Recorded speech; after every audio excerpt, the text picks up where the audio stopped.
కీర్తనల గ్రంథము 34వ కీర్తన 5వ వచనం. వారు ఆయన తట్టు చూడగా వారికి వెలుగు కలిగెను, వారి ముఖములెన్నడూ లజ్జింపకపోయినని దేవుని వాక్యం సెలవిస్తుంది. ఎవరు దేవుని తట్టు చూస్తారో వారి జీవితంలో చీకటి తొలగిపోతుంది, వెలుగు ప్రకాశిస్తుంది.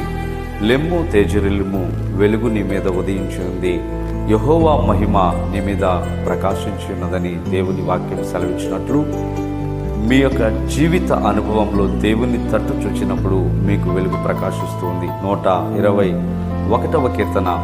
కొండల తట్టు నా కన్నులెత్తుచున్నాను, నాకు సహాయం ఎక్కడి నుండి వచ్చును? భూమి ఆకాశమును సృజించిన యెహోవానే నాకు సహాయం కలుగునని కీర్తనకారుడు సెలవిస్తూ ఉన్నాడు. మనము కొండల తట్టు చూస్తే మనకు సహాయం కలుగుదు, కానీ భూమిని ఆకాశాన్ని సృష్టించిన దేవుని వైపు చూసినప్పుడు మనకు సహాయం లభిస్తుంది. 123వ కీర్తనలో కీర్తనకారుడు అంటాడు, ఆకాశమందు ఆసీనుడైన వాడా, నీ తట్టు నా కన్నులెత్తుచున్నాను. దాసుల కనులు తమ యజమానుల చేతి తట్టును, దాసీ కనులు తమ యజమానురాల చేతి తట్టును చూచున్నట్లు మన దేవుడని యెహోవా మనలను కరుణించే వరకు ఆయన తట్టు మన కన్నులు చూచున్నవి అని.